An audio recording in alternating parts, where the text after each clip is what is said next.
avait un producteur déjà qui s'appelle Jacques Kessler, qui avait très envie de faire un film sur le Yiddish. C'est quelqu'un qui avait énormément d'entre-gens et qui avait la possibilité, pour ainsi dire presque, d'imposer à France Télévisions certains de ses projets, parce qu'un film comme ça, si on n'y va pas, on a du mal. C'est un film qui est moitié un homme très généreux et moitié un escroc. Une espèce de pirate, comme on en voit de moins en moins à la télévision. Et lui a cherché vraiment à imposer un film sur le Yiddish, il l'a vu, prouvé. Et avec Rachel Hertel, c'est lui qui m'a présenté Rachel Hertel. Et avec Rachel Hertel, notre souhait, en fait, c'était surtout de faire un film comme celui-ci. Et c'est la raison pour laquelle on a choisi New York. C'est-à-dire, non pas un film qui donne cette espèce d'image du Yiddish qu'on a tous et qui est l'image qui, un peu naturellement, a été transmise depuis les années 50-60, au moment de la guerre. C'est-à-dire l'image d'un monde disparu, l'image d'un monde de fantômes, l'image d'un monde qui n'existe plus et qui habite d'une façon pleine d'une tristesse indicible les juifs ashkénazes, quoi, grosso modo. Et c'est vrai qu'avec Rachel Hertel, on avait envie de donner à voir une autre facette de l'histoire de cette culture, une facette vivante, une facette contemporaine, et surtout, et c'est là-dessus qu'on s'est vraiment bien trouvé. Parce que moi j'aimais ces musiques qui sont quand même un peu considérées comme des musiques d'avant-garde quelque part. Et Rachel Hertel, elle a beaucoup travaillé sur les avant-gardes juives à New York, aux États-Unis, dans les années 10, dans les années 20, dans les années 30. Et c'est vrai que sur ce dialogue entre les avant-gardes d'hier et d'aujourd'hui, il y avait vraiment quelque chose. Et c'est comme ça qu'on a trouvé au fur et à mesure. C'est-à-dire qu'elle me parlait soit de poètes, soit de peintres. Donc moi, je n'avais jamais entendu parler, et moi, je lui parlais de saxophonistes, de guitaristes dont elle n'avait jamais entendu parler, mais on s'est rendu compte qu'il y avait une possibilité de traverser le temps comme ça dans le film et de faire se dialoguer ces cultures-là. Et on s'est rendu compte aussi, ça c'est une chose qui était assez amusante, que, comment dire, le rapport à l'histoire, l'histoire de la culture, l'histoire de la langue, les Américains, enfin lorsqu'on regarde derrière soi, les Américains naturellement ont tendance à regarder du côté européen. Et nous, avec Rachel, on s'est retrouvés à regarder du côté américain. Et en regardant du côté américain, et c'est trop complexe, c'est pour ça dans le film, on s'est rendu compte que ces artistes-là, en fait, eux, s'étaient assez peu penchés sur leur propre culture. C'est-à-dire que ce soit les peintres ou que ce soit les peintres ou que ce soit les poètes, ou que ce soit justement toute cette avant-garde des années 10, des années 20, les artistes d'avant-garde aujourd'hui, eux, ils ont plutôt tendance à regarder ce qui se faisait au 19e siècle et au début du 20e siècle en Europe, plus que chez eux. Et c'est comme ça, en fait, que le film s'est retrouvé aussi à créer des ponts, finalement, entre eux et nous, et entre eux et eux, puisque lorsque j'ai fini de le monter, que je l'ai présenté, je suis allé à New York et je l'ai présenté à tous les artistes qui sont présents et à toute cette scène-là, c'est vrai qu'il y a beaucoup de jeunes qui ont appris énormément de choses sur leur propre culture et qui ont décidé après effectivement de creuser un peu plus cette chose-là et d'être moins nostalgique entre guillemets, parce que la force de cette scène aujourd'hui, moi je trouve, c'est que justement elle a réussi, enfin de toute cette scène de la fin des années 80, David Krapauer, James Horn, etc. Ils sont allés par-delà le sentiment de nostalgie. En fait. Moi, je trouve que c'est leur force, et c'est la raison pour laquelle la musique est aussi vivante, c'est-à-dire que plutôt que de faire à nouveau des musiques klezmer, larmoyantes, tristes, pleines de cette espèce de nostalgie qu'on a du mal à rendre vivant, quoi. Eux ont décidé justement d'être anti-nostalgiques, et donc ils ont pris, effectivement, comme je le raconte, ils ont appris le lexique musical, ils ont appris les harmonies, mais ils lui ont injecté à la fois de l'électricité, de la guitare, de la funk, etc., etc. Et c'est comme ça, effectivement, ils ont quelque chose. Souvent, ils me disaient que, par exemple, pour eux, ce qui était important, c'est de réussir à salir la culture. C'est-à-dire que, grosso modo, si on cherche, si on la met sous verre, si on la met sous cloche, elle peut pas gagner en actualité, et qu'il faut être capable justement de pouvoir, grosso modo, un peu la désacraliser, de la sortir dans la rue et effectivement de la mêler à tout le vacarme et à la pollution de New York pour en faire une culture du monde. Alors que culture vivante, ça l'est, et au fond, si on y réfléchit bien, et c'est à ça que fait penser le film, bien sûr, il y a le yiddish en noir et blanc que vous évoquez, mais il y a donc toute cette scène, le fondateur, John Zorn, mais aujourd'hui, il y a son shérif noir en yiddish, ou quand les frères Cohen fait une première scène d'ouverture totalement yiddish, sans sous-titres, c'est quelque chose qui est encore vivant. Après, il y a des débats, enfin, c'est pas qu'il y a des débats, mais c'est vrai que bon, il y a une chose qu'on ignore souvent, c'est que la production littéraire yiddish, par exemple, n'a jamais été aussi forte qu'entre 1945 et 1965.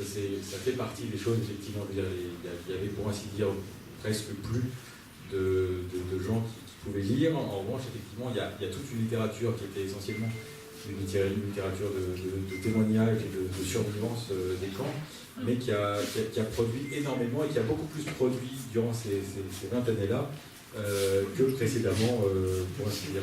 Sauf qu'il y avait plus de lecteurs, il y avait moins de lecteurs et qu'il était plus difficile de fait aussi de diffuser. Et pareil pour la musique, on se rend compte que aujourd'hui elle est redevenue populaire, mais elle avait beaucoup perdu en popularité, mais elle continue toujours d'exister en fait. Les artistes Alors, en fait, ce qui s'est passé en musique, c'est que lorsque les Américains ont débarqué à New York, il y en a beaucoup qui ont pu enregistrer des chansons typiques, folkloriques, traditionnelles, et c'est grâce à ces chansons-là qu'on a pu voir ressurgir, comme on le raconte dans le film, la musique. Mais il y en a beaucoup qui ont fait le choix aussi de contribuer à tout l'entertainment de l'époque, et qui refusaient d'ailleurs, enfin qui justement ne voulaient plus du tout se considérer eux-mêmes comme juifs, et ils disaient moi je fais de la musique américaine parce que je suis américain. Et des gens comme Benny Goodman, des gens comme Gershwin, des gens comme Harlan Coburn, qui a composé Over the Rainbow. Bref, il y a comme ça toute une série d'artistes qui ont mis leur joualité à part et qui ont composé pour l'époque. Mais de ci, de là, il y en avait quand même qui continuaient à jouer pour des publics d'abord quand même importants, Molly Picon et tous les films en yiddish des années 20, des années 30, pour le coup, il y en a eu beaucoup. Et effectivement, après, ça s'est un peu tassé, mais ça n'a jamais en fait complètement disparu. Le très vieux pianiste qu'on voit là, qui a fêté son 100e anniversaire cet été, Bagels and Bongos, lui par exemple, Irving Fields, lui par exemple, dans les années 50, son histoire est géniale. C'est un type qui avait grandi dans une famille juive à New York et qui avait un peu participé comme gamin, qui était un peu comédien et qui vivait avec les gens du théâtre yiddish à New York. C'est devenu un pianiste d'exception et il adorait tout ce qui touchait aux musiques latines. Et en 1959, il s'est dit pourquoi ne pas essayer de mêler les deux musiques. Et donc il s'est retrouvé à faire un disque qui s'appelait Bagels and Bongos, dans lequel il mêlait à la fois la musique yiddish et la salsa, et c'est génial. Et pour le coup, c'était un best-seller, c'est-à-dire que comme tout New York à l'époque, à la fin des années 50, dansait sur de la musique cubaine, il a réussi à diffuser complètement sa musique. Grâce à ça, il a gagné beaucoup d'argent, et ensuite il a continué dans la même veine, où il s'est retrouvé à mélanger Bagels and, donc il a fait ça avec Bagels and Champagne, avec la musique traditionnelle française, il a fait ça aussi avec la musique italienne, ça a un peu moins marché. Bagel et spaghetti. Voilà, Bagel et spaghetti. Mais toujours est-il que, déjà, dans les années 60, il y avait des initiatives, alors celle-là a marqué, mais il y a toujours eu des initiatives dans la musique, et c'est ce dont on se rend compte quand on va au niveau et qu'on parcourt comme ça les disques. C'est vrai que par exemple dans les années 70, il y a énormément de musique parodique juive qui reprennent en y mettant du yiddish les standards de l'époque, genre les Bee Gees, etc.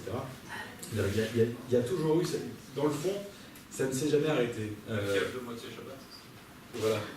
Mais c'est vrai que cette génération de musiciens, tels que je les présente à la fin des années 80, eux, contrairement aux autres qui étaient des initiatives finalement assez individuelles, tout d'un coup à New York a émergé cette scène qui s'est rendu compte qu'effectivement ils étaient juifs, qu'ils n'écoutaient pas de musique juive quand ils étaient petits, qu'ils ne savaient pas ce qu'était la musique juive alors que c'était tous déjà des musiciens chevronnés. Et l'histoire va même plus loin, en réalité je ne peux plus tout développer dans dans le film, mais la plupart à l'époque racontent que comment dire, la plupart, en fait, il y a beaucoup de ces musiciens-là qui allaient très régulièrement jouer en Allemagne. Ils avaient un vrai public au lendemain de la chute du mur, et ils se sont rendus compte par eux-mêmes qu'il y avait une résurgence de l'antisémitisme qui était très fort. Et souvent, ils jouaient dans des clubs où ils avaient dans leur public des gens qui possiblement étaient dans le concert de la veille, dans des concerts de skinheads ou de de nazis, et eux-mêmes ils disaient parfois des tags qui disaient dehors les juifs, machin, etc.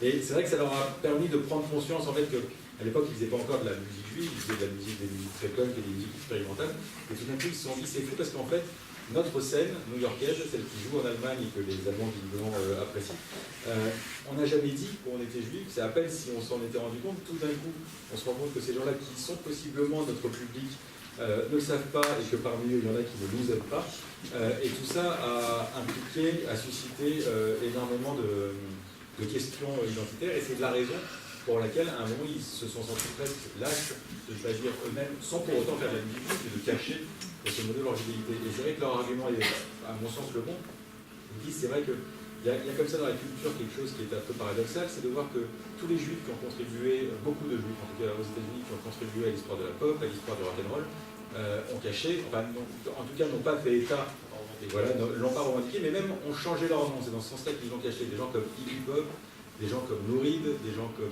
Bob Dylan. Il y a toute une série d'artistes juifs qui changeaient leur nom. Bon, parce que effectivement, Bob Dylan, ça sonne mieux que Robert Zimmerman quand on veut faire carrière. Néanmoins, c'est vrai qu'il y avait pourquoi, ça les a beaucoup questionnés. Et c'est la raison pour laquelle ils se sont dit, eh ben nous justement, on va prendre le contre-pied de ce truc-là, et on décide de dire et de revendiquer notre fidélité.